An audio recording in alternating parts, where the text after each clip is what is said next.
¿Qué está pasando en el tambo este mes? La vez pasada me dijiste sobre el tema barro. Ujú. ¿Ya lo pasamos ese tema? Por suerte sí, ya es una etapa superada, al menos acá en la región del sudeste de Córdoba, sí se ha pasado la etapa de barro, ya las vacas están sobre corrales ordenados, Bien, mucho más ordenados. fenomenal. Y antes que estábamos hablando, me mencionaste sobre que estaban con el tema de las reservas. Estaban armando el tema Ujú. de cómo se van a preparar para el resto del año. Así que lo escucho. Sí, ¿Cómo están con ese tema? nosotros hace más de un mes terminamos de hacer la reserva, de confeccionar las reservas. Ya estamos teniendo la mayoría de los resultados de los análisis de la calidad de las reservas. La cantidad la sabemos, la tenemos medida. Ujú. Si bien es dinámica la reserva, porque mientras que uno la va contabilizando, la va consumiendo, uno lo que hace es una proyección. O sea, uno estima lo que va a consumir de acá a fin de mes. A partir del primero al mes siguiente, uno proyecta para adelante la demanda que va a tener. Ok, Entonces, sabiendo la calidad y sabiendo la cantidad, uno ya tiene el stock. Con el stock nos manejamos hacia adelante con el consumo. El consumo va a depender de la evolución del rodeo, de cómo se vayan agregando vaquillonas, cómo se vayan secando vacas, que eso lo tenemos planificado con nuestros planes de reproducción. claro. Vos antes me dijiste que tenías la cantidad de alimento fija, Ujú. pero por otro lado tenés la cantidad de, digamos, de los animales que es variable, que va a depender. Claro. Y sí, nosotros proyectamos, o sea, tenemos una salida del rodeo que es por mortandad o por descarte. Ujú. Por descarte es cuando una vaca se decide venderla porque su producción no es la óptima, porque su edad no es la óptima, porque ya tiene algún problema asociado. Normalmente son rengueras, normalmente son problemas reproductivos, son las dos mayores causas de salida de las vacas del sistema. Ujú. En lo posible uno trata que sea salida por venta y no por muerte. Si bien eso no es manejable, hay un porcentaje de mortandad que es normal en los rodeos y eso es lo que tratamos de estar siempre dentro de ese parámetro. Uno siempre aclara esto lo normal porque, bueno, pasa que lo normal es el 1% mortandad en Ujú. animales adultos. Hay momentos o hay años en los cuales es más alto y hay años en los cuales es más bajo. Uno siempre este número lo tiene que mirar en el largo plazo, ¿no es cierto? Ya que lo mencionaste, te pregunto, digamos, hablaste del descarte. ¿Hay alguna edad que dicen, che, de acá para adelante ya no va más para la producción? ¿Dónde está lo óptimo? Viste, como los jugadores de Sí, fútbol que después de los 40 tipo, no, no hay opción. bien. En el caso de las vacas, nosotros le vamos evaluando siempre su producción. En la medida que tenga un buen nivel de producción en la última lactancia, se decide volver a preñarla para que continúe en producción. La decisión de descarte por edad, nosotros la damos cuando decimos no le voy a dar servicio, Ujú. es su última lactancia. Ok. Ese es el momento, digamos, que nosotros decimos esta vaca no va más, la descartamos. La edad óptima no existe, depende de muchos factores, pero en promedio los tambos de alta producción están en 4 lactancias por vaca, 5 lactancias por vaca. Ajá. Es un tema polémico Sí. porque el objetivo siempre es la mayor longevidad posible, pero como tenemos dos factores, por un lado la producción de ese animal y por otro lado la genética que lleva ese animal. Un animal joven tiene mejor genética que un animal adulto de varios años, porque ha tenido varios cruzamientos por encima de la base original de genética del tambo y tenés vacas que son mejor productivas que las abuelas, o sea, las bisabuelas eran menos genéticamente, tenían menos capacidad de producir que las nietas o las bisnietas. Entiendo. Entonces, lo que nos está pasando es que las vaquillonas tienen mucha mayor capacidad genética para producir leche que las de 4 generaciones anteriores. Y están todas en el tambo. Sí. Entonces, lo que va sobreviviendo dentro del establecimiento es lo que tiene mejor aptitud. En promedio, nosotros decimos, bueno, el periodo desde que nace hasta que llega al parto es más o menos constante, debería estar entre los 24 y 26 meses de edad llegar al parto. De ahí en adelante son las lactancias que tienen los animales. En promedio nosotros decimos que tenemos que tener entre 4 y 5 lactancias. ¿Cada cuánto tenés una lactancia? El objetivo es una por año, Ok. es que tenga. 305 días de periodo de lactancia y 60 días de periodo seca. Es un objetivo. Normalmente se atrasa un poquito. Es Ujú. muy común que estemos hablando, en vez de partos cada 12 meses, que sería una vez al año, que estemos hablando de partos cada 13 o 14 meses. Pero bueno, nuestro objetivo sigue siendo estar en un parto por año. Bien, hablabas de el tema genético, pero supongo que también una cuenta que se debe hacer, y lo digo desde la ignorancia, es el costo de oportunidad de darle a la, digamos, a la vaca abuela, por así Sí, decirlo, contra el alimento a una joven. claro. Pero Sí, ahí supongo que sí. se vende de última. Siempre vos tratás de darle la mayor vida útil. O sea, vos tenés un periodo de la vida del animal que es improductivo, que Mm. sería el periodo desde que nace hasta que llega al tambo. Ese periodo vos lo amortizás con mayor vida útil posterior. Suponete, vos tenés 24 meses en los cuales la alimentás y no produce leche. Y Ujú. después tenés 4 años, 5 años en los cuales ese gasto que hiciste al principio lo amortizás. El costo de la recría, el costo de sus primeros 24 meses de vida, lo tenés que recuperar cuanto antes, con mayor producción, y también lo tenés que amortizar con más tiempo de vida. Si uno pudiera tener 7 lactancias de cada vaquillona que pare, sería lo ideal, pero no se logra. O sea, lo que nosotros logramos es entre 4 y 5 lactancias, lo cual es muy dinámico y como ha habido una etapa en la cual mejorábamos mucho la genética, el recambio era muy rápido. Hemos tenido promedio de 3 años de lactancia, pero Ujú. porque las vaquillonas eran muy superiores a las bisabuelas.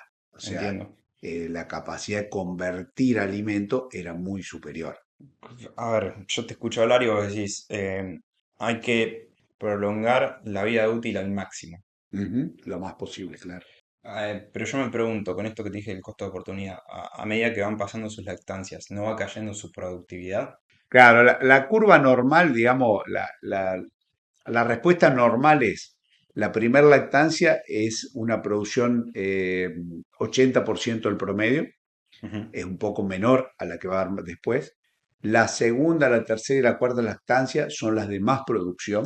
Ah, ahí estamos. Después la quinta, la sexta, la séptima empieza a decaer. ¿Cuánto decae? Como para entender si digo, me estiro a Sí, la quinta o la sexta o digamos, no. en promedio, usando muchos datos, como decimos nosotros ahora, que está de moda, en la Big Data, Sí, usando muchísima información, en promedio la primera lactancia es un 20% inferior a la segunda, tercera y cuarta, sí. y de la quinta en adelante la caída está entre un 5 y un 7% con respecto a la misma vaca en sus primeras 3 lactancias de alta producción. O sea, a partir de la quinta, sexta, va cayendo cada vez un cinco por Sí, ciento va o se estanca. cayendo un 5%. No, no. eh, es una tendencia. Si yo analizo datos individuales, si miro a la vaca número 2808, no Claro, se va a dar porque como juega todo el ambiente, está claro, está claro. como te interfiere muchísimo el ambiente, entonces en la cuarta lactancia le coincidió con un periodo donde había mucha comida y un muy buen clima. Va a subir la producción respecto a la anterior, Claro. pero si yo miro la tendencia natural de despejo el ambiente, saco de encima el barro, saco de encima el estrés calórico, saco de encima la variación de calidad de alimentos y dejo solamente la parte de genética o el potencial de los animales, Ujú. la primera lactancia es inferior a la segunda, tercera y cuarta, la quinta, sexta, séptima y en adelante va a ir cayendo en producción. Claro, te entiendo. Yo te preguntaba porque vos me decías hay que estirar el plazo al máximo, porque si me decís, che, ya la quinta te produce el 40%, Claro, no, ahí no, está lo no, del es costo de una caída oportunidad. mínima, Ahí no es está. mínima. Claro, entonces Y sí, hay que prolongarlo. inclusive nosotros en los tambos siempre evaluamos la producción. O Ujú. sea, el factor número de lactancia no es decisivo para descarte. O Ujú. sea, nunca vas a vender una vaca porque tiene 7 lactancias. O sea, no se mira el número, lo que se mira es producción. Ujú. Y por supuesto, todos los demás aspectos que hacen una vaca funcional. El estado de la vaca, su salud, su conformación, su fortaleza, todo lo demás. Pero el número de lactancia no descartamos. Entonces, cuando una vaca llega a la sexta lactancia, a la séptima lactancia dentro de un establecimiento, dentro de un tambo, quiere decir que es muy productiva. Entiendo. Entonces, Probablemente del conjunto de vacas que parieron en ese año, la mayoría se descartó y esta sobrevivió o quedó dentro del tambo porque es muy superior genéticamente al resto. Yo cuando incorporo 100 vaquillonas, si bien son parecidas entre ellas, hay un porcentaje que es superior al resto. Ujú.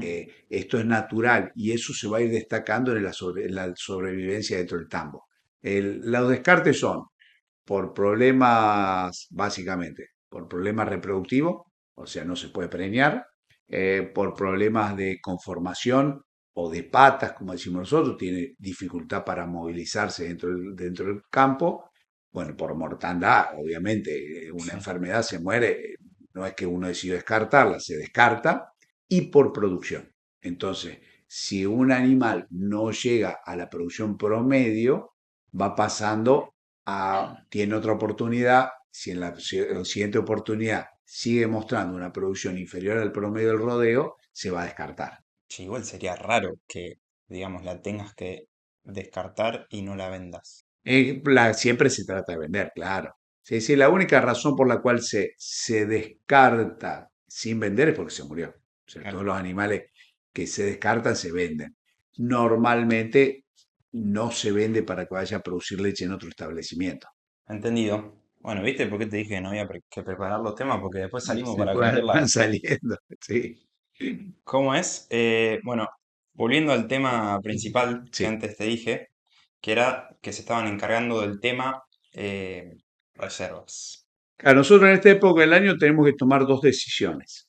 Uno es Ajá. con qué alimentos contamos y otra es qué calidad de alimentos tenemos, qué cantidad y qué calidad. Entonces vamos a planificar el uso de las reservas. Por ejemplo, nosotros tenemos 5 bolsas con silo de maíz picado fino, que son de distinta calidad, no son las 5 iguales. Ujú. Entonces vamos a elegir las de mejor calidad para determinado momento del año. Normalmente en la época de estrés calórico tratamos de usar alimentos que tengan una alta digestibilidad para de esa manera reducir aumentar la disponibilidad de nutrientes, porque es mejor digestible, con menor cantidad de alimentos.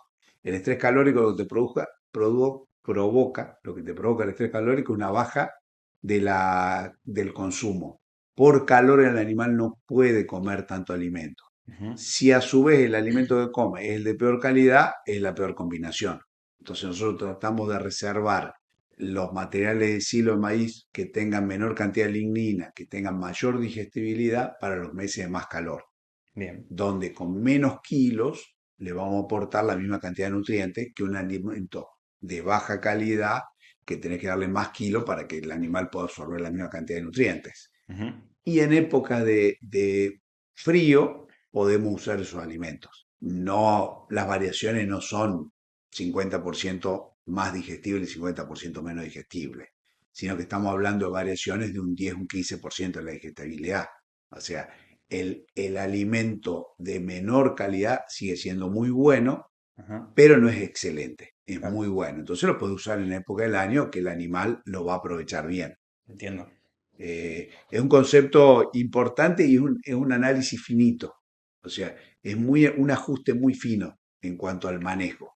Pero es muy importante porque vos tenés julio, agosto, septiembre en la Argentina, que son meses en los cuales tenés temperaturas que te permiten manejar alimentos de menor calidad. Ok. Ok.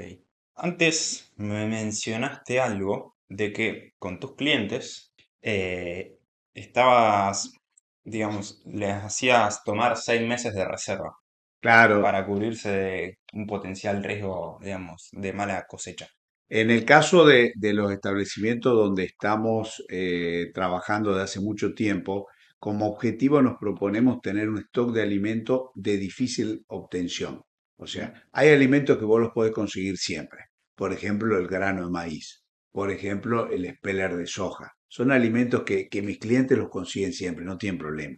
Ok. Ahora, hay alimentos como el silo de maíz que lo tienen que producir ellos, o si bien tengo empresas que lo compran, se hace una sola vez al año y la oferta de ese alimento es variable de acuerdo al año.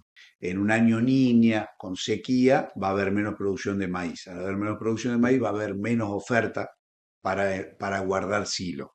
Ujú, Entonces, como objetivo es tener no 12 meses de alimentos, sino que tener un 50% más.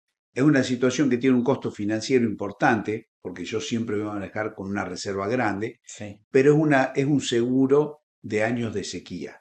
¿Qué nos pasa en esas empresas? Cuando viene el año de sequía, nos consumimos la reserva que teníamos y la recomponemos en los años más húmedos. O Ujú, sea, como objetivo, durante un tiempo que el alimento produjo más el campo, que entonces es más barato conseguirlo, almaceno y en los años que produce menos campo, que es más caro conseguirlo, consumo lo viejo. Eso no va a tono, por supuesto, con la economía del negocio. O sea, si los precios de la leche son buenos o son malos, no influye con el clima.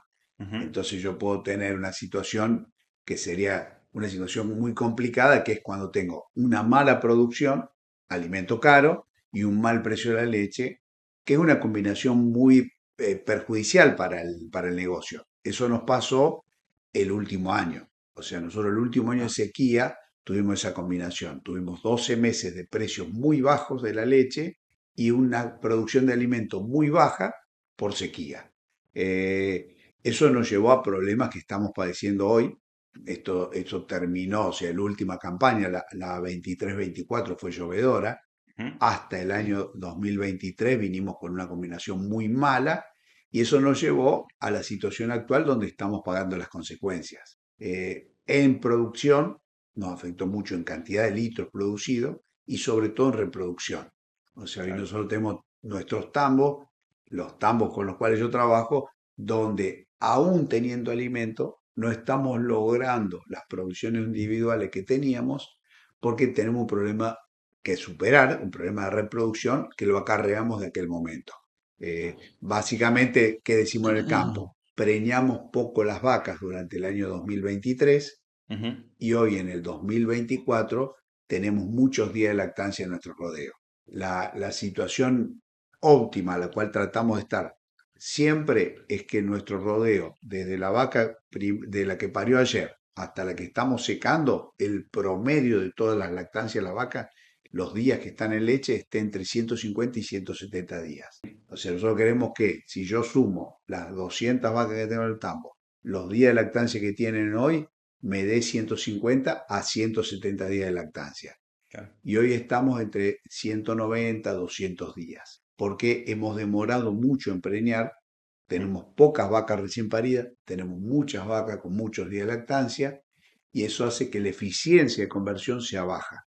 Entonces, eso también lo tengo en cuenta cuando me pongo a planificar qué respuesta voy a tener.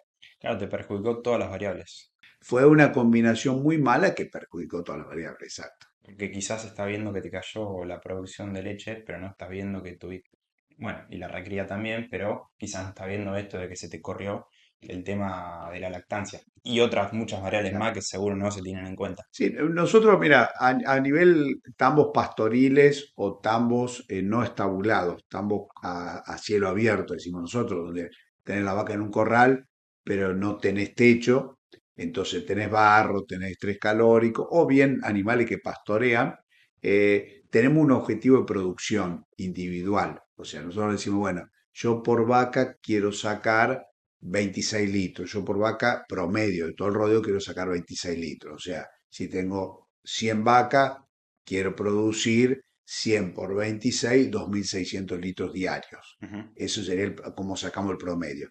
Entonces, lo que estamos viendo es que nuestro promedio alcanzable está muy por debajo hoy en día, no llegamos al promedio alcanzable porque hemos sufrido mucho desgaste de los animales por mala alimentación y hemos sufrido mucha pérdida de reproducción. Entonces, eso es un proceso que es rápida la pérdida y por supuesto muy lenta la recuperación. bien, vos hablaste de 6 meses de reserva y yo me pregunto si esto lo hiciste este año o lo haces todos los años y, digamos, ¿qué criterio usás como para decir, pongámosle 6 meses? Y se me ocurre que Mm. puede ir por el lado de, miremos los últimos 100 años, cuándo hubo malos años, cada cuánto, cuál es la dispersión cuando hay un mal año, o sea, cómo anda el tema de los promedios. Así que, ¿cómo armaste eso para... Sí, el criterio de 6 meses es, como te decía antes, es sobre los alimentos que son cruciales y que no podemos comprar afuera. Ok, O sea, yo nunca tendría un stock de lo que puedo comprar mayor al que necesito, porque tiene un costo. Entonces, de todos los alimentos que consumen nuestros animales, nosotros decimos aproximadamente un tercio es silo de maíz. Entonces, yo ese porcentaje de alimentos voy a estar sobreestoqueado en años llovedores. ¿Por qué un 50%? Es un número que tiene que ver con la variabilidad. En general, en los últimos 30, 40 años hemos tenido, no tomamos al por ciento, tomamos un poquito menos, pero hemos tenido esa variación. Es un margen de seguridad. ¿Qué nos ha pasado? Que si yo tomo un 30% y la producción se me cae un 30%, lo compensaría bien, pero al año siguiente vuelvo a tener un año de sequía te y arruina, ya sí. quedaría sin stock. Claro, supongo que ese Entonces, 50% te cubre de casi todos los golpes que hubo. es un porcentaje de mucha seguridad. Nosotros tuvimos, la última etapa fueron 3 años de niña y en los lugares donde la niña impactó más, nos consumimos la reserva y Ujú. llegamos mal igual. No nos alcanzó un 50%. Bueno, Pero es muy difícil también costear con la misma producción del tambo un stock más grande que eso. Es un sí, obvio. equilibrio. A ver, vos tenés que ver de cuánto te querés cubrir, pero nuevamente, ir recurriendo a esta cuenta que te hice, yo lo querías ir a los últimos 100 años, que supongo que es lo que vos Ujú. hiciste. ¿Cuáles fueron los escenarios malos? Supongamos que fueron 10. De esos 10, ¿cuántos fueron? Y decir, bueno, listo, me curo de 8 de cada 10. Es el Podría pasarme objetivo. si son 2 y bueno, pero es un costo muy alto que no puedo asumir. El objetivo es tener una cobertura para el 70-80% de los años.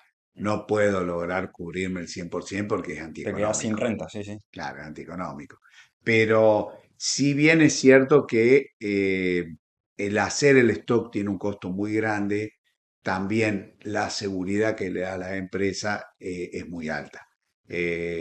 Nuestras empresas son empresas en las cuales tenemos que vivir el día a día y el Ujú. día a día realmente es muy complejo, pero mi función, mi trabajo es que el dueño del campo mire el largo plazo, porque el largo plazo llega, o sea, siempre llega, no, Sí, sin dudas. hablando de largo plazo, 4 o 5 años, no 50 años para adelante, ¿no es cierto? Ok, te pregunto, ¿y este top, digamos, de producción, si sos un tambo relativamente grande, no podés girarlo con alguno, no te digo con un acopio, pero entre otros tambos, como para hacer alguna especie de, alguna asociación, no sé, porque te puede ir mal a vos, pero no el resto, Claro, y como para no correcto. asumir un costo tan alto, El silo de maíz es un alimento que no es un commodity, es un ah, alimento bien, muy propio de la empresa, no es de muy voluminoso, es muy costoso el traslado,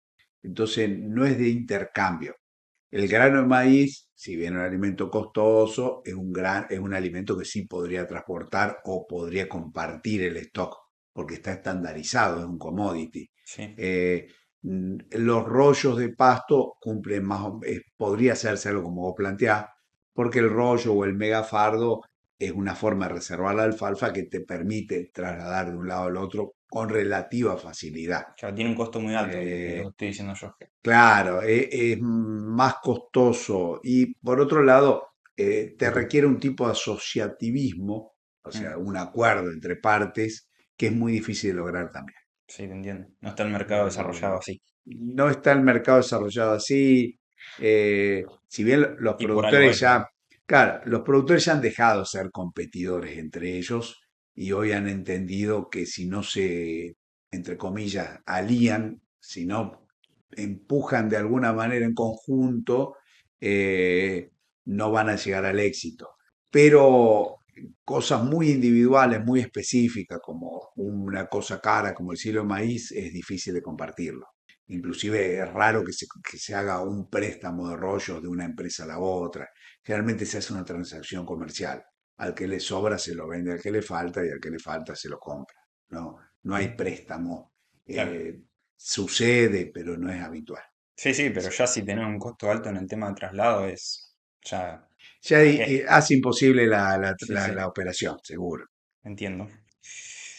Bien, supongamos que yo soy un tambero y vos, asesor Beto, te llamo y digo, tengo que armar el tema reservas. Yo me pregunto, dependiendo de la zona, Ujú. digamos, supongo que debe haber distintos escenarios para confeccionar esto de las reservas para llegar a fin de año. Entonces, ¿va por un tema de zonas o va por un tema de qué para agregar distintos escenarios? Mira, la zona es fundamental. No todos los campos, no todos los establecimientos están en el mismo tipo de suelo, en el tipo del mismo régimen de lluvia, en la misma zona climática. Entonces, eso influye mucho. Nosotros lo resumimos con una palabra que es ambiente. El ambiente es más productivo o menos productivo. Bien. Entonces, lo primero que tenés que tener en cuenta es cuál es tu ambiente. Eso te va a dar la potencialidad de cuánto podés producir vos y en base a eso te va a dar la potencialidad de cuántos litros de leche podés sacar vos. Históricamente nosotros medíamos cuántas vacas por hectárea puedo tener. Ujú. Eh, Hoy como gran parte del alimento que utilizamos para alimentar las vacas lo podemos comprar, no es por hectárea, sino por unidad productiva. La empresa tiene capacidad de comprar alimento, puede crecer el número de vacas. Los ejemplos extremos son, tenemos tambos de muchas hectáreas y muy pocas vacas y tenemos tambos prácticamente sin superficie propia y con muchas vacas. O sea, técnicamente es posible, el tema es que sea económicamente viable y rentable. Entonces, ¿qué es lo que hago yo siempre que llego a un establecimiento? Bueno, esto es lo que vos tenés disponible. ¿Cómo puede crecer de tal manera? Bueno, y estas son las vacas que tenés disponible hoy. ¿Podés tener más vacas? No podés tener más vacas. Lo evaluamos en base a cuál es el modelo. Si el modelo es de compra de alimentos, no te digo que es ilimitada la cantidad de vacas, pero tenés siempre mucha capacidad de crecer en vacas. Si el modelo es de producción propia de alimentos, hay que evaluar cuánto es lo que produce tu campo y en base a eso es la cantidad de animales que vos podés alimentar bien o la cantidad de reservas que vos podés hacer para que esos animales estén bien alimentados. Es complejo la respuesta porque Sí, sí, sin duda. Debe haber mil eh, variables. hay muchísimas variables dentro de cada campo. Sí, mi pregunta fue un poco básica, pero, a ver, supongo que también estamos hablando de producción.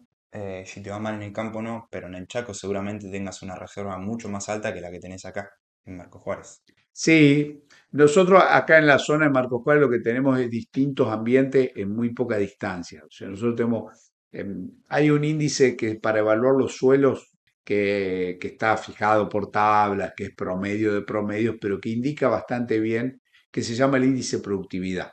O sea, un campo ubicado en la zona núcleo tiene un índice de productividad del 90%. Ujú. Y un campo en una zona con suelos salinos, con salinos sódicos, tiene un índice de productividad del 30%. Y a lo mejor entre un campo y el otro tener una distancia de 15 kilómetros. O sea, estás dentro de la Sí, zona de Marco Juárez, entiendo. el título es Marco Juárez, pero en un caso tenés 90% de productividad, en otro caso tenés 30% de productividad. Entonces, en esa situación es el potencial que vos tenés. Después, el manejo puede hacer que ese 30 se transforme en un 50 y que ese 90 se transforme en un 80. Y dependiendo Pero, si el año pero llovedor, nunca ¿no? vas a poder un 30% de productividad, un suelo salino sódico, hacer que produzca lo mismo que un suelo de alta calidad. No hay posibilidad. Entonces no necesitas irte, por ejemplo, a una zona de menos lluvia o de clima más complicado para tener diferencia en productividad. Y nosotros la tenemos y es real y generalmente los campos ganaderos se han desplazado a los campos menos productividad y los de más productividad están en la agricultura. Digo generalmente porque como el negocio bien manejado es rentable, también tenemos campos de alta productividad con vacas lecheras. Ujú. O sea, de hecho, nosotros le llamamos suelos clase uno, tenemos vacas lecheras en suelo clase uno y bien manejado es un negocio muy rentable, competitivo contra la agricultura desde el punto de vista de rentabilidad. La complejidad que tiene lo difícil, lo complicado, lo complejo, realmente lo que se reniega con la actividad ganadera nunca va a ser igual con la agricultura. Esa es la razón por la cual de hace 50 años atrás, ver vaca en todos los campos buenos, hoy la mayoría de los campos de alta productividad están con agricultura, básicamente por un sistema mucho más sencillo. La otra razón por la cual la agricultura desplazó a la ganadería es por la inversión de capital. En agricultura, la inversión de capital es mucho menor y de mucha más rápida rotación que en el tambo o en la ganadería. Ajá, Entonces hoy tenemos tambos en campos buenos, pero son los menos. La claro, mayor parte de los tambos están en campos complicados o complejos para la agricultura, donde sí. la ganadería logra aprovechar ese alimento y producir. Ahora, como asesores, ¿qué queremos hacer? Que la vaca en un campo de baja calidad dé la misma producción que en un campo de alta calidad. Para eso usamos los alimentos comprados y en general lo logramos. Ujú. O sea, es muy alcanzable altos niveles de producción en campos marginales porque le agregamos a lo que produce el campo, le agregamos alimento comprado. Bien, antes me mencionaste el tema de, che, estoy viendo que nos sentamos a hacer los números y cuando empezás a hacer los números, arrancás contabilizando, por ejemplo, el alimento que tenés el lunes y hoy ya es miércoles, Ujú, sí. y te quedan todos desfasados los números a la hora de confeccionar reservas. Entonces, contame mejor cómo es eso. Sí, lo que pasa es que, digamos, el proceso tiene una complejidad porque no podés parar el sistema Claro, eh, y tomarte 3 días para hacer el consumo proyectado con el stock real. El stock actual, el que tenemos hoy, dentro de 3 días va a ser menor porque va a haber consumo. Entonces lo que hacemos es, hacemos el corte, proyectamos cuánto de reserva nos va a quedar de acá a 15 días y planificamos de 15 días en adelante.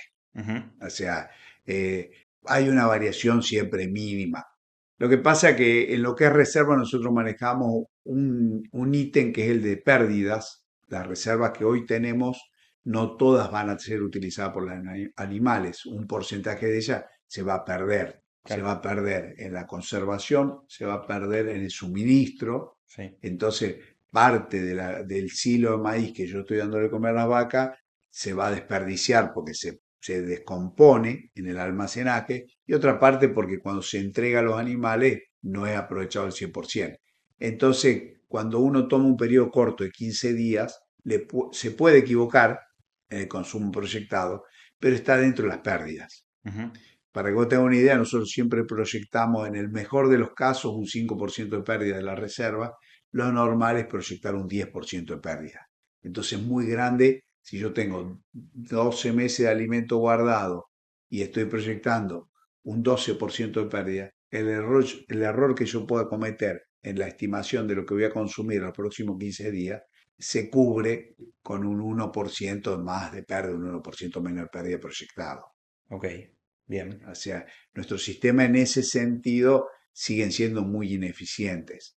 No logramos conservar el 100% de lo que guardamos y ni logramos transformar ese 100% del alimento que tenemos guardado en alimento que llega a la vaca.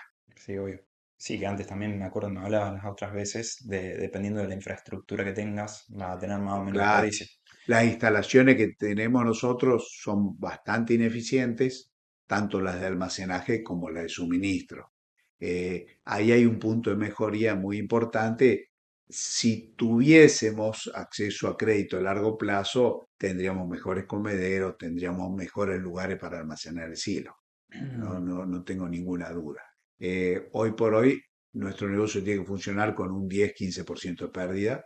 De hecho, funciona, pero bueno, sería mucho más rentable si el 10% del alimento que almacenamos no lo perdiéramos.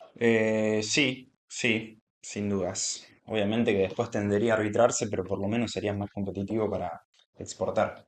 Sí, a nivel, digamos, siempre hablando a nivel global, eh, el equilibrio entre el costo de producir y el precio que te pagan tiende si baja el costo de producir, se supone que va a bajar el precio que te pagan por lo que vos producís. Ujú, O sea, es una tendencia normal. Lo que pasa es que en esta industria hay mucha variación entre establecimientos productores. Está muy atomizada la producción, Sí. o sea, son muchos los productores y hay mucha variación. Entonces, la relación de precio pagado al productor y costo de producir no es la que más influye sobre el precio pagado. Ujú. O sea, concretamente, yo puedo bajar mi costo de producción sin que eso impacte sobre el precio que me van a pagar, porque no están relacionados directamente en esta industria. Hay otra industria donde sí, cuando yo logro una tecnología que me baja el costo de producción, inmediatamente se me va a transformar en una baja de precio. Claro, Eh, pero ahora, Estos son más o menos comunicados. ahora no tenés el mercado, digamos, por así decirlo, cerrado. Están medias trabadas las importaciones y como no entra mucho de afuera. O sí, En realidad, el mercado de los lácteos es un mercado complejo. O sea, importar productos lácteos no es tan sencillo. O sea, claro, tiene un costo muy alto, entiendo. tiene un costo y además el consumidor no consume cualquier lácteo. Ok, hay Eh, preferencias. Tiene, digamos, ejemplos muy extremos, ¿no? Lo que te voy a dar, pero por ejemplo, el dulce de leche que se produce en los países vecinos nuestros no es de la calidad que está adaptada al consumidor argentino. Te entiendo. Nosotros consumimos una calidad de dulce de leche que no es la que producen nuestros vecinos. Ujú. Ni Brasil ni Uruguay, que serían potenciales exportadores o donde podríamos importar, producen la misma calidad de dulce de leche que consumimos nosotros. Son productos que por ahí no tienen competencia tan fácil, si bien el precio sería un factor por el cual la gente probaría otro dulce de leche y se adaptaría, es un proceso más largo. Y lo mismo nos pasa cuando nosotros queremos exportar. Ingresamos a mercados en los cuales nuestra mercadería tiene que ser evaluada durante mucho tiempo. Claro, te entiendo, ¿no? O sea, yo pensé que eras más commodity, por así decirlo, pero me estás diciendo que no, y sí, es una barrera, digamos, que de entrada a este mercado. Por lo tanto, sí entiendo que bajando los costos de producción puedes hacer diferencia en la renta, no como en otros Sí. mercados. Ok, tomado. Sí, digamos, en realidad si toda la industria, todos los productores agropecuarios bajaran su costo de producción, ese aumento de renta se trasladaría a algún lado. No se lo quedaría el productor, lo trasladaría o a alquileres o lo trasladaría a menor Sí, pero precio. si me decís que está, digamos, atomizado o está medio monopolizado el mercado, los que van a hacer diferencia en eso van a ser los más grandes. Sí, Por eso, o primero la sea, va a sentir la diferencia. la escala te ayuda a bajar costo de producción, Mm. como en todas las actividades. Esta actividad hizo un cambio tecnológico en los últimos 20 años muy grande. O sea, hubo un cambio, un salto tecnológico que todavía no ha terminado. Estamos en un proceso donde hace 30 años atrás era impensable megatambos rentables Ujú. y hoy los megatambos son rentables. O sea, hoy una empresa sin un productor es viable. Hace 30 años atrás era la única forma de producir era con productores. Eso también es una gran amenaza para los productores que los obliga a reinventarse, ¿no es cierto? Lo que decimos siempre, tenés que ser más eficiente para sobrevivir los próximos 10 años. Ujú. Dentro de esto está la automatización como un elemento clave también Sin dudas, eso está en todos lados. en toda la industria, sí. Esta es una actividad que tiene tanta complejidad que se suponía o que se pensaba que no iba a ser posible que le hicieran empresas porque el ojo del productor tenía que estar encima y bueno, hoy ya diría que al contrario, o sea que hoy hay muchos ejemplos de empresas sin un productor con la figura de productor tan vero y tradicional que funcionan muy bien. Bien, antes me dijiste que tenías un tema que querías tocar, si es que te acordabas. No, el tema de eficiencia y conversión, sí, Ok. sí, sí. Nosotros estamos en una coyuntura, ¿no? Coyunturalmente estamos teniendo un problema de eficiencia de conversión, de cuántos litros produce por cada kilo de alimento que consume la vaca, que está asociado a un efecto de reproducción fallada, a un problema reproductivo que tuvimos en los últimos meses. Ujú. Eh, Cuando yo hablaba antes de los días de lactancia, cuando vos estás en un promedio de todas tus vacas, con 100 días de lactancia, que sería un promedio muy bajo, se da habitualmente cuando hay problemas reproductivos. En un momento dado tenés todas las vacas cerca del parto, en otro momento dado tenés todas las vacas muy lejos del parto. En la medida que vos te acercás a los 60 a 90 días, es cuanto más litros de leche produce la vaca, entonces es cuando más conversión vas a tener. Ujú. Por cada kilo de alimento que vos le des, vas a tener más litros de leche, siempre y cuando la dieta esté muy equilibrada desde el punto de vista nutricional. Sí. Nosotros equilibramos fibra, equilibramos energía, equilibramos proteína como básico, o sea, como la parte macro de la dieta. Después tenemos la parte micro, que son los minerales, son las vitaminas, son puntualmente los aminoácidos de la dieta, pero digamos, básicamente es proteína, energía y fibra. Si nosotros logramos hacer una dieta que en esos tres parámetros esté muy equilibrada y las vacas están en el pico de producción, la respuesta por cada kilo de alimento consumido es muy alta. Ahora, si nos vamos a rodeos que tienen 210 días de lactancia en promedio, la respuesta posible al alimento es muy baja. Ujú. Entonces, vamos a pasar en un rodeo de alta genética, en un momento de 100 días, de casi 2 kilos de leche, 1,6, 1,7, 1,8, 1,9 litros de leche por cada kilo de alimento consumido, si estamos en 220 días de lactancia, a una respuesta de 1,1, 1,2 litros de leche por cada kilo de alimento consumido. Entonces, estamos hablando de que por cada kilo de comida que le damos, que es el costo mayor que tenemos casi 2 litros y en otro caso tenemos 1 litro. Claro, O es una sea, diferencia. económicamente es muy grande. Obviamente que esto lo tenemos en cuenta para armar las dietas. En un rodeo que está con muchos días de lactancia, yo no puedo armar una dieta de altísimo costo porque no voy a tener la respuesta. Entonces tenés que modificar la dieta, trabajar con otro criterio si tenemos esta situación. Hoy estamos con ese problema. Estamos revisando día a día, mes a mes, los días de lactancia, porque en algún momento vamos a tener la situación inversa. Hoy tenemos muchos días de lactancia. En algún momento todas esas vacas que se demoraron se van a preñar todas juntas. Vamos a tener un pico de parto y nos vamos a parar al frente del tambo y vamos a tener 120 días, 115 días promedio de lactancia. Entonces, si bien eso no es fruto de una planificación, es fruto de un problema, ahí tenemos que aprovechar para sacar más leche. Te entiendo, te escucho hablar. Dos cosas. Uno, en toda la conversación, digamos, te escucho hablar y salen muchísimas variables que lo que Ujú, estoy pensando es, che, no puede ser que no estemos laburando con inteligencia artificial para el tema de análisis de datos.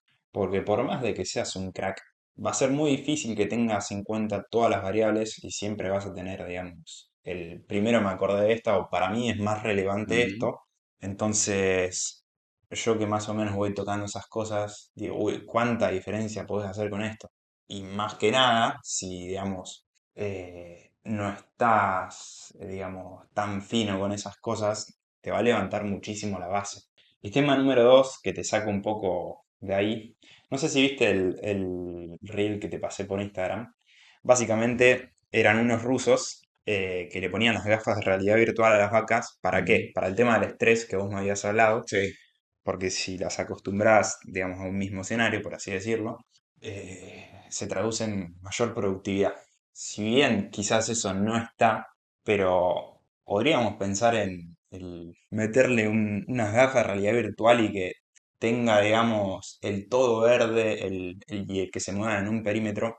¿Por qué? Porque te lo saco totalmente del tambo y me voy al mundo del gaming, de los juegos. sí, Viste que hay juegos con realidad sí, virtual que es, digamos, de tiros, y vos, por ejemplo, estás en esta habitación y vos decís, pero no hay paredes acá, pero vos te pones la gafa de realidad virtual y te aparecen paredes, y estás en el mismo ámbito. Entonces quizás vos no te vas a chocar con las paredes, o en el caso del tambo con los alambrados. Entonces quizás hoy el costo de la tecnología es muy alto, pero creo que a futuro, cuando se empiece, digamos, a bajar esta barrera, eh, podés generar un ambiente mucho más controlado. Así como el tema de la automatización de los tambos. Y ujú. creo que eso puede estar muy bueno. O sea, como tecnología futura, yo creo que inevitablemente va a ir hacia eso. O sea, el confort animal, que es lo que estamos pensando, genera mayor producción.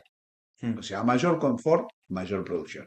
Un animal en mejor ambiente va a producir más con la misma alimentación hablando. Siempre yo le doy lo mismo a un animal y a otro animal. Uno lo tengo en una zona de confort, otro lo tengo en una zona que no está confortable.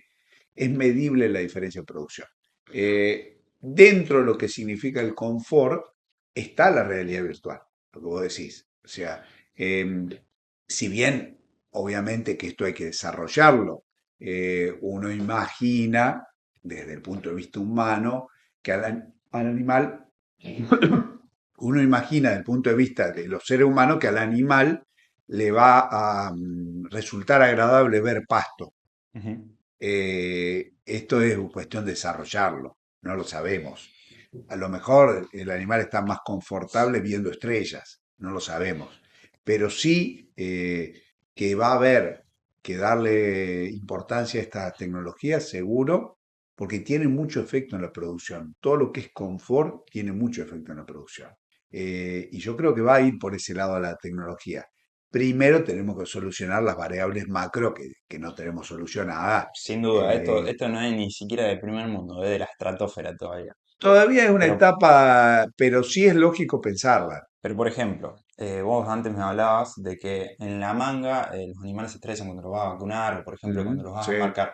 Entonces vos podés armar un sistema de recompensa, así como los humanos ciertas cosas nos generan dopamina, con las vacas podés armar más o menos lo mismo. Entonces cuando lo llevas a la manga, no necesitas, en vez de darle como premio un poco de comida, lo podés armar con tecnología y por ejemplo en momentos de escasez de alimentos no te afecta, digamos, a las reservas. Creo que te da sí. más herramientas con las cuales jugar.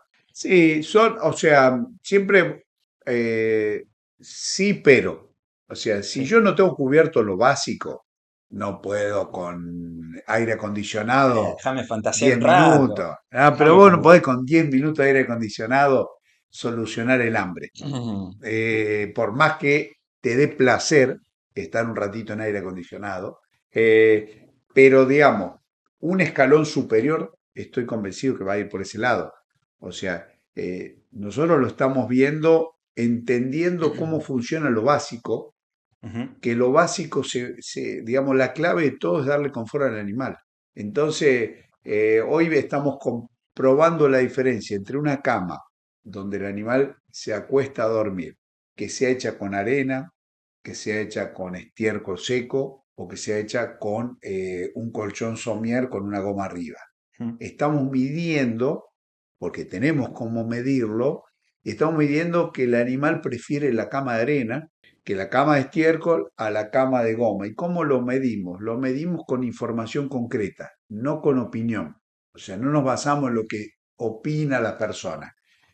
Un indicador muy lindo donde hay robot de auto ordeñe, el animal se va a ordeñar solo. Ujú. Para ordeñarse solo tiene que tener ganas de levantarse, que para la vaca es una cuestión bastante compleja, y tiene que tener ganas de ir a que le den de comer y que le retiren la leche que le está generando un dolor. O Sí. sea, la leche dentro de la ubre provoca un dolor, tiene que tomar esa decisión. Entonces, cuando vos tenés muchos datos de muchas vacas, de tres sistemas que lo único que cambia es la cama, Un ceteris paribus. la cantidad de veces que se van a ordeñar es un indicador. Entonces, en cama de arena, vos estás en 2,7 ordeñes por día y en camas incómodas estás en 2,3 ordeñes por vaca por día. O Ujú. sea que se levanta menos. Una vez que se echó no se quiere levantar porque le molesta levantarse. Y la otra que está cómoda se levanta más. Ahora, mayor cantidad de veces que ordeñes por día es más producción de leche. Entonces, fíjate vos cómo teniendo herramientas, vos podés ver cosas que son muy finitas. En los tres camas está cómoda la vaca, pero en una está más cómoda que las otras. Sí, a ver, tiene muchísimo sentido porque te lo saco del sector. Cuanta más información tenés y volumen, puedes tomar mejores decisiones. Andate a los algoritmos de Instagram, TikTok, Facebook que saben específicamente, no para vos que no te entienden los algoritmos, pero para cualquiera que entienda muy bien Sí, sí, qué que es lo tiene que un quiere ver. comportamiento claro. Eso que tiene algoritmos de predicción y eso no lo logra teniendo pocos datos. Entonces, invertir en sensores, en data. Tomadísimo. Sí, en el caso de los sistemas de auto ordeñe, de ordeñe voluntario, lo que se está generando una cantidad de información ya que no va a haber otra forma de manejar que no sea con inteligencia artificial. Ujú. Eh, es tanta la información que vos tenés, son tantos los datos que uno consigue por vaca, por día, por 100 vacas, por 200 vacas, por cada día, que ya es difícil hasta fijar los algoritmos, porque el algoritmo tiene que decir sí, pero en un montón de casos, entonces armarlo es complicado Es y la obvio. inteligencia artificial, fijándole los parámetros, lo arma sola. Entonces, es importante que se ordene muchas veces por día, pero no más de 7 ordeñes diarios. Entonces, ese dato del animal que tiene mucho, pero que superó los 7, lo tenés que descartar para hacer el promedio. Bueno, eso empezás a ver tantas las variables que vos le tenés que poner que necesitas un programa de inteligencia artificial que te lo haga. Sí, obviamente. El tema es que cuesta muchísimo desarrollarlo y seguramente no te da el volumen de la industria para hacerlo.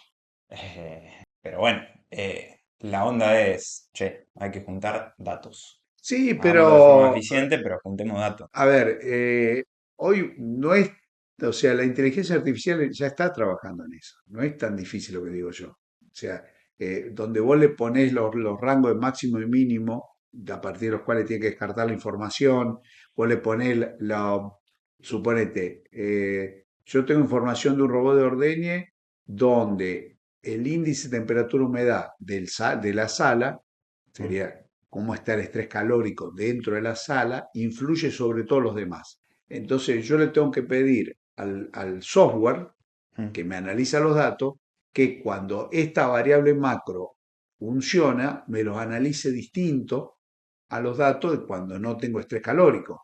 ujú. Bueno, eso hoy un programa de inteligencia artificial te lo maneja. O sea, porque es un prompt que vos se lo podés indicar, los va tomando, no te descarta los prompts, te va tomando todo. Obviamente que tenés que entrenar y tenés que armar, pero es más fácil que hacer un software, ¿eh? Bueno, te doy la razón y de hecho siempre me voy a este tipo de ejemplos medios fantásticos, pero por ejemplo la otra vez había visto un dron dentro de los almacenes de Amazon que lo que hacía era, uno, tema de vigilancia, dos, chequear que todas las cajas estén en su lugar. Entonces vos esto te lo llevas al tambo, que es programable, y en vez de vos tener que salir todos los días a pegarte una recorrida a ver cómo están las vacas, eh, no es que necesitas tenerlas todas en un lugar para poder hacerlo automatizado. Podés empezar a tener la libertad de que caminen libres y tenerlas gestionadas. De hecho, creo que en Estados Unidos lo estaban haciendo con satelitalmente al tema del control. Bueno, sí, le meten un chip a las vacas Claro. adentro, pero estoy viendo que en estos últimos 3 años tiene que ser brutal el cambio. Ya, más que nada porque lo estoy viendo en otras industrias, pero es como que voy viendo otras cosas que por ahí te voy pasando, que digo, che, acá se ata lo más bien. Sí, sí, sí, sin duda. O sea, nosotros estamos en una etapa, digamos, primaria de producción. Entonces, todo esto lo tenemos que ir aprendiendo porque somos argentinos y nosotros podemos pasar en muy poquito tiempo de la situación actual a una situación mejorada. Para nosotros no es impensable los cambios rápidos en tecnología. Siempre estamos viendo tecnología. Por más que la coyuntura o que el día a día sea muy malo, nosotros estamos pensando en cómo hacemos a estar mucho mejor y cosas que te diría hasta son impracticables en los campos donde yo visito, las tenés que tener aprendidas. O sea, pero además nosotros somos naturalmente, por nuestro sistema de vida, somos muy innovadores. Entonces, lo que vos estás diciendo de la industria del dron que controla un depósito, eh, uno sabe que ya están los drones arriando vaca en Nueva Zelanda. Ellos la llevan y la traen desde el lote pastoreado hasta el corral. No va un humano a buscarlas, va un dron, las trae. Entonces le enseñaron a que emita sonido, le enseñaron a cómo se debe mover, cuál es el comportamiento animal para que el animal se desplace hacia donde uno desea. Son todas herramientas que uno va tomando. Sí, digamos, insisto con el tema porque me parece fundamental. Esto también lo hablábamos con mi viejo, porque, o sea, todo el tema agro y tambo, o si, che, no hay un cambio tecnológico que sea una disrupción en cuanto a la producción. Pero, si querés eficientizar, digamos, tu negocio, yo estoy viendo que por el lado de inteligencia artificial quizás no es que tengas un costo en inversión de capital altísimo, pero estar con la cabeza ahí, ¿por qué? Porque el costo administrativo, por ejemplo, del tema administración, te doy un ejemplo bien básico. Silvina, mi vieja, paisajista. El primer día que salió ChatGPT, me puse a armar un programita y en una tarde armé un programa sin saber codificar, pero tenía todos los códigos para armar un programa que me permitía sectorizar mi jardín con geolocalización. Entonces yo le puse, vivo en tal casa, o esta es mi Sí, dirección. Quiero tener una pileta, un quincho y un tal. Decime dónde tengo que ubicar cada cosa. Y en base a un par de parámetros que le di, que se forme con tal y tal referencia, esto está bueno ya. Y lo hice en una tarde. Entonces, creo que hay que invertir tiempo. Yo a mi hijo también le decía, che, yo la mitad del tiempo la estoy invirtiendo en cómo optimizar mi proceso de producción. Por ejemplo, yo lo que estoy haciendo, por ejemplo, lo que antes te costaba editar un video en un día, yo sí, lo estoy logrando en 15 minutos. claro. Es una diferencia abismal en tiempo, que te deja cabeza para estar pensando en otras cosas en el negocio y mejorar otros aspectos. Entonces, che, esto te va a liberar mucho tiempo, más allá de la rentabilidad. O sea, no lo vas a ver como que si hago esto me da la rentabilidad, pero si no me deja tiempo para hacer cosas más importantes y levantar mi valor como persona. Sí. Ah, tema. Digamos, en el tambo hay muchísimas posibilidades de trabajar en eso. Hay muchísimas actividades que son recontra rutinarias y que utilizando herramientas como un chat GPT podría simplificar mucho el trabajo. Eh, y es un tema que la nueva generación que se está incorporando no lo mira con desconfianza, lo Claro, mira con posibilidades de hacerlo. La vieja generación está acostumbrada a ir a varios lugares, preguntar un montón de cosas, y también es reacia a los fallidos de la tecnología. Le hacen una pregunta a ChatGPT, se equivoca y dicen no funciona ChatGPT. mm. O sea, no ven cuál fue la causa por la cual se equivocó porque ellos ya un poco están negados Sí, sí, te entiendo. A ver, a que le solucione te el pongo un tema. ejemplo bien gráfico. Mi hija quería armar un video para Instagram. Le pone, quiero armar un video para Instagram de tal cosa. Le devolvió algo súper básico y dijo, ah, Claro, listo, esto no no funciona. funciona. Chau. No, por eso, hay que aprender a usar la herramienta. Pero digo, si yo tuviese 50 años y tuviese un tambo y mi hijo se quiere meter, yo le diría, vos te podés meter, pero te tenés que clavar con esto. Aprender toda la parte de tecnología. O Claro. sea, Es que gran parte del esfuerzo que uno hace a diario lo puede hacer la inteligencia.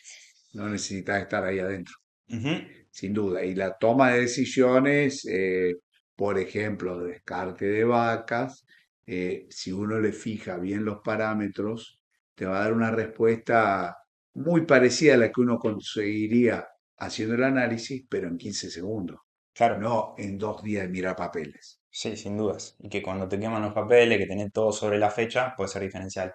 Y acá también te lo otro con otra cosa que vos me dijiste la otra vez, que es que ustedes arman como un manual de las cosas que hay que hacer, que Mm. son repetitivas, que, Un protocolo, le decimos nosotros. bueno, Sí, y eso tiene todo el sentido del mundo porque yo estoy viendo, por ejemplo, si bien yo me manejo más en un ambiente digital y es más fácil hacer esto, yo muchísimas cosas que hacía antes manualmente, que, no sé, son tareas repetitivas que no le tenés que meter la cabeza.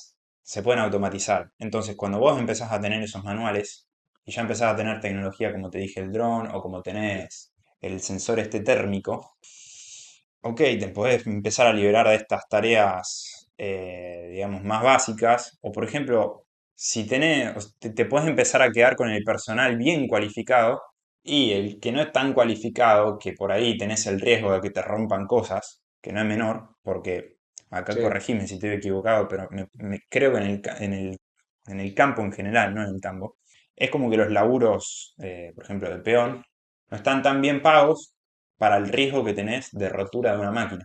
es así. Entonces, puede ser importante eso. Así que, Sí, la tendencia, digamos, tecnológica con respecto a la gente es tener gente altamente, no calificada, sino altamente comprometida. Todo lo que es tecnología es muy accesible y todo va hacia lo accesible. O ujú, sea, antes nosotros usábamos la palabra es todo intuitivo. toda Windows, un programa intuitivo, la inteligencia artificial, un programa intuitivo, pero en realidad necesita un compromiso, o sea, más que una formación previa, un compromiso con el trabajo, o sea, el que Sí, preste atención, que esté atento a lo que está haciendo, que no lo haga, o sea, puede ser un productor o un empleado que recibió 3 capacitaciones para ser tambero, pero si no está comprometido, de nada le va a servir la formación. O mm, sea, y sí, hoy obvio. en día eh, tenés las herramientas para transformar los trabajos repetitivos en trabajos donde lo haga una máquina a lo repetido, pero necesita el compromiso del empleado. Y el compromiso no tiene nada que ver con la formación académica. O sea, tiene que ver con su decisión de ponerse la camiseta, de trabajar para hacer lo que uno tiene, la tarea que tiene encargada, ¿no? Y eso hay que pagar. O sea, con los empleados comprometidos Y hay que sí, retribuirlos, y sí, no hay que los perderlos. querés tener cerca. eh, Porque son los más rentables. O sea, como decís vos, no solamente por lo que hacen, sino también por lo que no te rompen o por lo que no hacen. Sí, sí, O sí. sea, entonces es un tema importantísimo y yo creo que sí, todo va a ir hacia mayor tecnología. Nosotros decimos, yo pongo un robot de ordeñe y no tengo menos empleado en el campo. Lo que tengo empleados que hacen otra tarea, en muchísimos casos son los mismos empleados que antes ordeñaban, ahora están controlando el trabajo de los robots, Claro. no se cambia el personal. No, sí, sí, Hay sin casos que duda. sí, hay casos que sí se cambia. O sea, en eso Eh, comparto con vos. Va a haber un periodo muy largo en donde vamos a estar. O sea, yo hoy me siento a hacer cosas de la facultad y lo que hago es, con inteligencia artificial, armar respuestas y yo lo que hago es comprobar que esté bien armado. Entonces hay que comprobar, comprobar, comprobar. Tal cual. Así que sí, no es que vas a despedir el personal poco cualificado, pero Va a cambiar por personal que se haga responsable. Que claro. antes decíamos tiene que ser responsable. Bueno, ahora decimos Y esto te lo comprometido. ato, dos cosas más. Uno, viste que Elon Musk dijo que va a sacar un robot con Tesla, que es tipo como un asistente, como una persona, que va a salir $25.000, de acá a 3 años, tiro. Yo Mm, compro la idea, ponele que de a 4, listo, perfecto. Ahora, eso va a estar. Otra cosa más, por ahí en las mineras hay ujú, gente que labura las máquinas desde otro país en remoto. sí, Entonces, también si lo mezclas con lo digital, estás viendo que hay muchos negocios que lo que hacen es ofrecer una oferta, digamos, yo hago este laburo, lo hago de forma automatizada, muy eficiente, y vos me contratás esto, que es mucho más barato hacer eso que contratar a alguien, a un empleado, para que me haga este laburo, por los costos laborales, por potenciales, digamos, riesgos. Entonces, digo, también se va a transicionar creo, desde la ignorancia, que el tambo se puede transicionar a que no es que tengo un montón de empleados que cada uno son súper versátiles y me ayudan en un montón de cosas, sino que dentro de mi tambo tengo 10 empresas contratadas para que me ayuden con distintas cosas y tengo un poquito menos de personal que antes. Y me quedo con gente que piensa, gente que es responsable, gente que me ayuda a gestionar las cosas. No sé si te cierra. Hay muchas tareas que se van a reemplazar con máquinas. O sea, digamos, no máquinas repetitivas, máquinas con inteligencia. Ujú. ¿Sí?